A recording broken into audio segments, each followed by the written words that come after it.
like on TLC. I don't know what it's called, but then you see these guys and then they're coming and they get these British girls and they try to get to marry them, but then the girl wants to hug the guy and he's like, oh no, hugs, it's for my religion, and then it's like, it's very awkward. It just doesn't fit. Talking. No, but they want the green card, you know. Oh yeah. To marriage, and then they're like, I'm in, I'm baby, in, and then I'm out.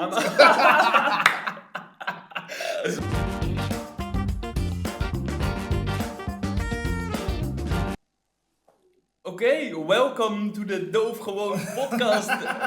Welkom bij de Doofgewoon Podcast. Ja. Welkom Duitsland. Bienvenidos España. Bienvenue la France. Bon bini Curaçao. International vibes. We have a special English podcast for today. So, welcome everybody. Now it's really everybody. It's really everybody. Yes, this is one love. This is one world. This is one world. Yes. You can call me Europapa, but Arrold is also fine. You know? I don't like this. So you have to do. There's something over here. What? Here. Oh, but this is. You see, people. What is this? This is bromance. This is bromance. Bromance. No, but this is an international episode. Eh? This is an international. But episode. why is this an international episode? Why? Because you are now an international metropolitan guy. Europapa? Yes. I'm an Europapa. Love over borders. Love over borders. Mr. The name International. of the episode. Mr. Worldwide. Yes. And Mr. Worldwide, that's it. That's the one. Yeah. I need the song with the trio of five. No, but maybe you can tell us more about this. Yes, I have a French girlfriend living in Düsseldorf, Germany. And so now we're in the international vibes. Yes. And there are some people who are like, I want some stuff in English because I don't understand this Dutch. No, I understand, yeah. So we go English so everybody can see the vibe of the Doofgewoon Podcast. And they say in every European country, the Netherlands is the one country with the most fluent English speaking people, whilst it's not their first language. So maybe we can hold our own in English. We need to elevate the level. Yes, we gotta deliver. Yeah. I mean, like. But we thought, okay, so if we have to do an international episode, what is a fun topic to discuss? And it was pretty obvious that we should do love over borders, right? So international relationships. Yes. And this is now getting more common because we have a lot of international students. We are a very open society. We have the European Union with open borders, internal market. So we are faster. We move about in 3 hours we're in Paris, 2 hours we're in London, 2 hours we're in Düsseldorf, maybe 3. But, so you know, it's like we're everywhere very quick. So you are very connected with the rest of Europe and maybe the world as well. So there are more international relationships, especially amongst young people. So it would be interesting to see how it works. Yes. What are the troubles? What are the good things? But you are the expert right now. So so maybe tell us more about how it is to be. People. A lot of people think like, okay, it's a long distance relationship. Yeah. So that's the first thing people fall on. It's like, how is it all Düsseldorf, The Hague? You know, it's. But then for me, it's like it's 2.5 hours, and then we see each other almost every other week. So I come to Düsseldorf, or she comes to The Hague, and for me, it feels almost like a trip every time you go. Oh yeah, because you go to another country, it's different kind of people. You have to switch up your English or your German even or whatever. Yeah. So it's not like a normal trip. Every time it's a bit like, oh, I'm going out for so to say. And you really have to flip a switch, sorta. Like I'm going somewhere, I'm sorta out of place, something like this. Me and another person being English, German, French, whatever.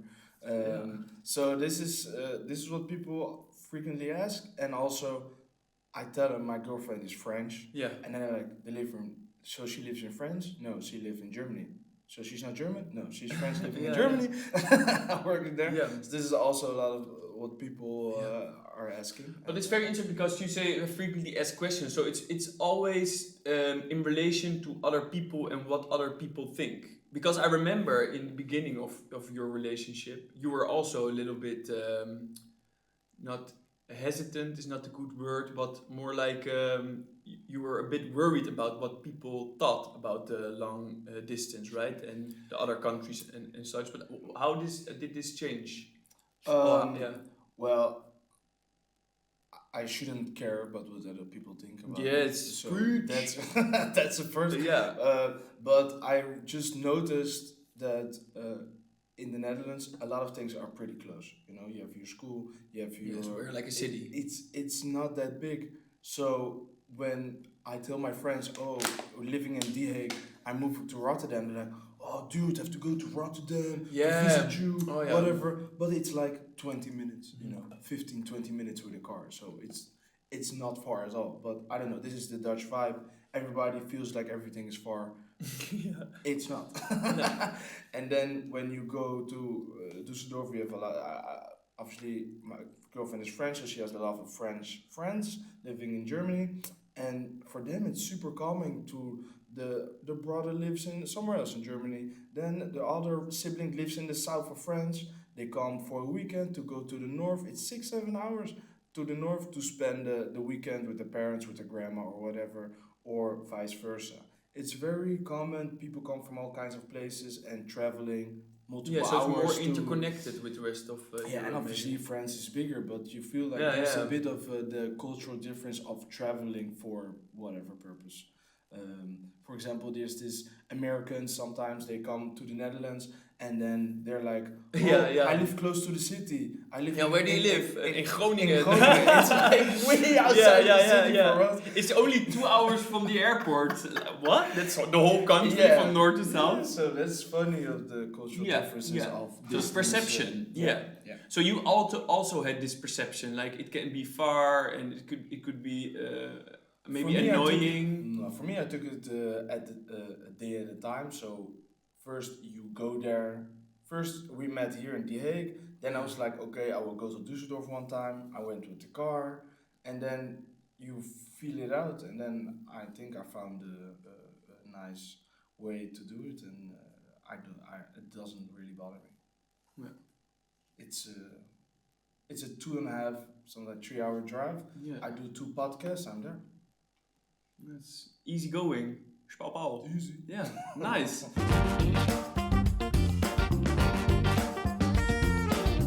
Okay, the attorney of the devil or the advocate of the devil. Yes. I think attorney is better. Attorney? Attorney. Sounds more eloquent. Beautiful. So we have this kind of setup where we randomly pick one peon, and this has the color, like the hot colors and the cold colors. Cold colors are that you are for the proposition, and the hot colors when you are against the proposition. And the proposition is... You need to learn each other's mother language if you are in an international relationship. Yes.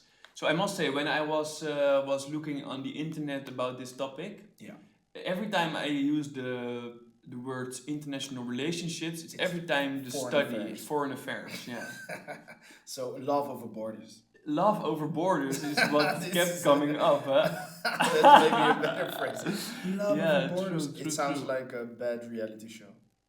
It does, yeah. Maybe it already is. Yeah, it sounded like the X on the Beach kind of stuff. Yeah. But that's way more crazy. Low frequency shit. Okay, so let's try it out, bro. So we do this discussion, but it's important to note. Oh yeah. We do not take an for or against position on forehand. Like normally when there's a proposition, you say, "Oh, I'm for," or "I'm against this." But this is the pick of the draw. Pick of the draw. So I pick for. Yeah, so you are for. So you need to learn your significant other's mother language. And Yari is against. I am against. So we put our feelings aside and just discuss up for the sake of discussing. This is the Doofgewoon Let's Podcast. go. Let's go. So, I feel that it is indeed necessary Necessary. to learn the mother language of your significant other, because it's a big part of your significant other, because they grew up in this culture. So you learn the culture stuff, and it's also good so you can communicate with the family-in-law, because the mom, the dad, maybe not everybody understands English. So I think it's important to come closer to your significant other. If you learn I don't think you need to speak it fluently, but at least have an interest in the language and try to learn some of the nuanced stuff, because yeah, it's a big part of the person you are dating or have a relationship with. So if you don't engage at all, I think you will miss something. Yeah, okay, fair enough. So what points out to me is that you said it's part of their culture, and there are nuances in those in the language and all that. I agree with this, but on the other hand, we are part of a bigger society now with globalization and open borders, and we are quick, and information is quick, and we need to find a common tongue. So tongue. So we, yeah, this is okay. So we have English. Everybody speaks English. This is a culture in itself. So when you say we need to have the ways that, like for example, Dutch people from their language, the nuances. We have built our own nuanced way of communicating and understanding each other. The young people, at least. So English is good enough. It's good enough until your family-in-law doesn't speak it. So then you are completely, how do you say, dependent on your Yeah. partner to do the translating of everything.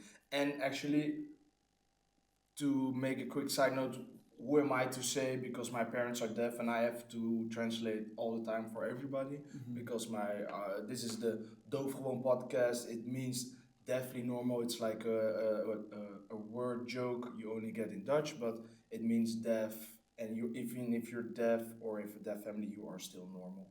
And we Oh yeah, yeah, are of course. from a deaf family, he and him. So his parents are deaf, my parents are deaf. This is why we have the podcast. So I'm very used to translating all the time to other people what my parents are saying, or vice versa. But still, it's a difference if you try to engage in sign language yourself, try to speak to my mom. It's a bit different than me trying to do the translating all the time. It's like a connection thing, you will come closer to both. And maybe you don't want to come close to your family-in-law. This could also be true, Yeah, this is also a very Dutch saying, right? So yeah. Right? So, Yeah. to everybody his own. But To each his own. Preach. Again, preach, Arrold. Preach. No, so, but it's very easy to say, so I want to communicate with my parents-in-law, for examples. But when you have to learn a new language from the start, like when you're just a blanco canvas and you don't know anything, you don't know the nuanced subtleties of the language, then it would take years and years and years to become fluent in it. So I could also argue that when you learn the mother language, you don't become fluent in years to come, and it will only negate from effectively communicating with your significant other's parents, because the subtleties get lost. And what did you say, and what did you mean with it, and how is it, and so in this there is no originality and fast pace conversation, and speaking from the heart get lost as well, because you stay in your mind and you have to speak with your heart. So preach. I totally disagree. This is a travesty. You're even saying this word. I should cancel you right now where you stand. No. But I would not, because I'm an honorable person. I doubt it. And I want to say, Yeah. I think those people, you said you cannot do fast-paced, people who have hard to understand you, they would give you the kudos to try. They would love it. That's what I would say. because So that's what my family-in-law is doing. So. Yeah, that's a good thing. So you're kind of optimistic about others people. True. How do you say this? Geduld? Patience. Patience. I think most people love to see that you try to engage in their culture. Yeah. That's what I think. Yeah, I really don't want to argue any longer against this proposition. We finished this proposition. But it's important to have the for and against on everything, so that's why we do it in this way. So everybody has his space to. Yeah, we want to contribute to the discourse, so we need to. You need point to out both sides. This is the way. But these are really far-fetched arguments. But whatever. Yeah. This is what we do. Of course. But I agree that. Learning the language of the other is like really an act of love in a sense, right? So you show durable interest in the other, and you are willing to invest in sort of, right? So I think if you have someone from another heritage, you have to learn their language. Really? Exactly. Yeah, you have to. Let's go, Jari. Yeah. So where is your? When is the next love of a border for you, man? You're gonna learn another language? I heard you trying Chinese. I want to try Chinese. Yeah. Maybe some Asian. Maybe you can find some cute Asian girl.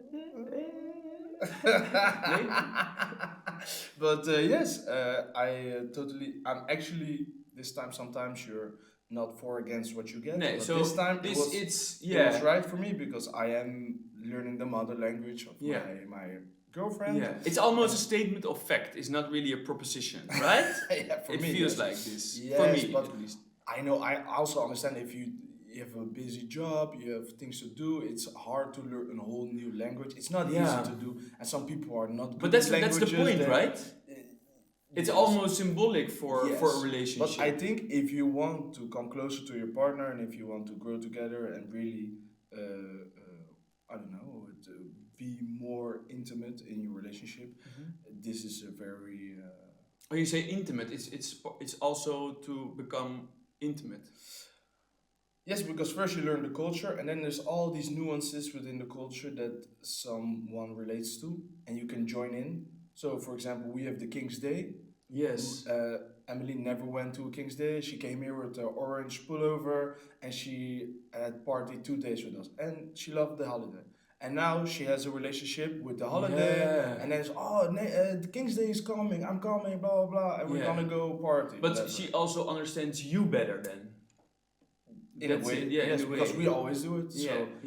For example, I was there in January, I was in France, and then they do the Three Kings. It's like an anniversary of when Jesus was born. You have the Three Kings or whatever, and then it's not particularly a holiday, but they make a galette. So it's a type of cake. Please don't crucify me on this, so I can explain it to him. Because if I say to French people, "Oh, it's a cake," no, it's a galette.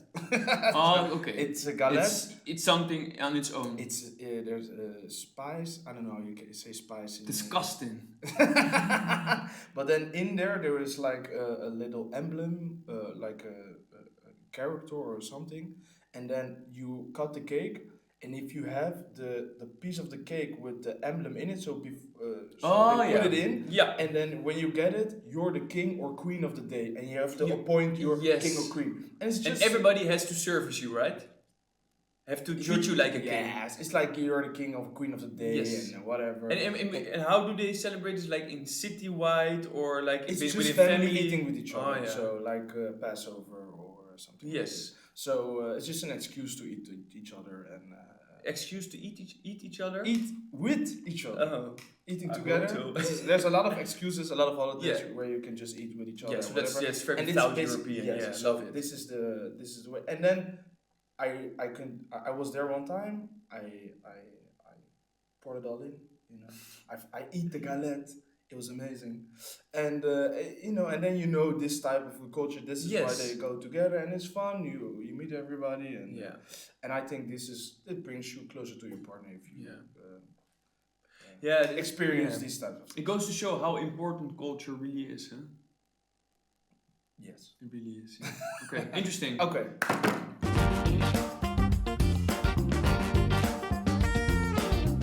so we were talking about frequently asked questions because I Yes. really think people can be quite ignorant on this subject, but not willfully ignorant, but Yeah. just ignorant by Yeah. not by choice, but just Yeah. by life. Just by life. Yeah, just True. ignorant. Yeah. Yeah. Some people are no, just so, ignorant. no. But I mean, like, they don't know much about the subject. It's Yeah. not really close to home for them, literally and Yeah. figuratively. But so maybe you can tell us more, like, what are the stereotypes that you are confronted with when you say to people like, I have a long distance, or like Yeah, love of a borders. yeah, love over borders. Love Let's over go that way. borders. Yeah, love over borders. Yeah. Sounds very.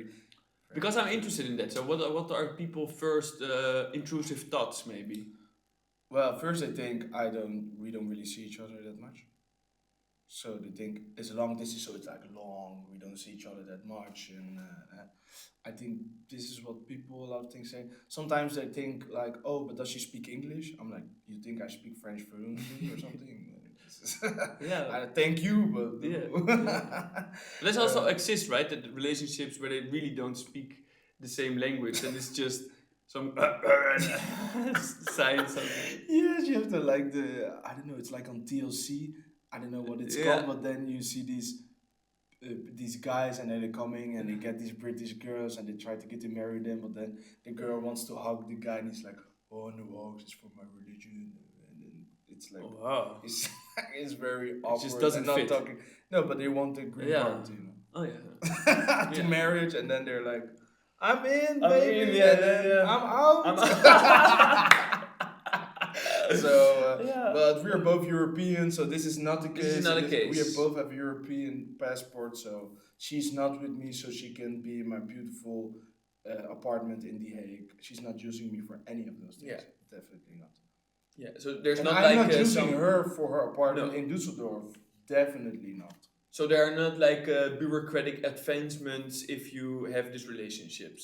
No, only if she would move here and work here, you can get the 30% ruling. yeah. So then you get the expat, so you pay less taxes on your salary. Yes. So this is nice.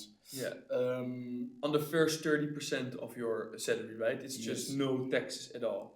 Yeah, but now they're changing it the first year 30, second year 20. So now it's like and then after 5 years, it's they're gonna like decrease 20% it. only or something like Yeah, this. and I think it's only for 2 years. But so that, and yeah, what else? Yeah, I think more stereotypical of the French. So they're like, oh, but do they speak English or whatever? And then I'm like, well, the young people do. Older people are less, but then I spent more time with her family and friends of the family, and there are still a lot of grown-ups who do pretty well, like not fluently, but we can come a long way in speaking English, and so it was not that. No, so there are a lot of stereotypes about the French. Yes. I also use them, I must say. They're not true, okay? Sometimes. No, but true. But it's like, especially when you said like young people, that's all in the past. Like the young people in all of the European Union is it's funny, very, but then similar. So there are a lot of young French people who could speak in a way English, but then they are very shy about it because they're not really using it. And then when there is an English person, they're like, okay, I understand what you're saying, but I'm scared if I do my super French accent, maybe it's not coming across. And they were a bit shy about, I most of the time like, dude, yeah, you can speak it, whatever, it's fine. And then they're like, yeah, but my accent is super French. And then I'm like, dude, you can get away with the French. Yeah, nobody minds. Everybody loves it. Yeah, exactly. Italian, so it's like Spanish, love. Yeah. It's all fine. Like the Dutch English, that's horrible, man. You know, that's horrible. Yes, and I want to put it over there, and then that's disgusting. It's not like the French one. It's cute. The Italian one, Spanish one. Everybody loves all the those, Latin languages. Is just nice. If they have the accent, everybody is like, it's fine. Okay with it. Everybody loves it. Yeah. So these are the things I think come across. So and what did you learn from Love Over Borders. What did I learn? Yeah, it doesn't have to be something Yes. like really profound, but I think it's enrichment for yourself, right? So Yeah, so in what part it's if yeah, is you it can say enrichment? what did you learn overall, or what did you because for me I learned a lot about French and French culture Yeah, because my girlfriend is French, yeah, obviously. So I think that's the most takeaway I learned from how they do, how they react, the Southern European vibe, eating warm at 12 in the morning. they know what's up. They know what's up with the wine as well. Yeah, Oh, so love this it. is living, these are the type of things I think from the French culture, getting to know it better and Yeah. being more involved. I think is the most I learned of it, and I also learned that the I feel very easygoing people with the international community. So because she lives in Düsseldorf and she's with French people, they all are super. I don't know, everybody's nice. I don't want to say only nice because everybody is nice, but I mean like they're very welcoming. They're very put you in the group. They try to speak English and then they're like, oh, I'm not speaking French now because you speak English or whatever. Oh yeah, yeah. And they really try to include you in whatever they're doing and showing me so much love or whatever. So I think the international group, and I think it doesn't speak only to Yeah. the French people in Germany, but I think if you are in a foreign country Yeah.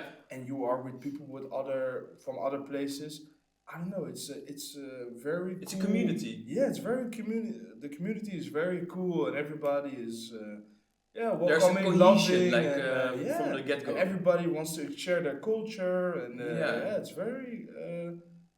Very cool. It was a new thing for me because obviously I met people internationally, whatever. But being really with a group of people who are living, Yes, on this the is other more side of it. intimate. So Yeah. yeah, and so this is I think this is my a takeaway I learned of the different nuances of people being in a village all their life, or being with people who crossed other countries. Yes. And their mindset, it's very different. It's very different.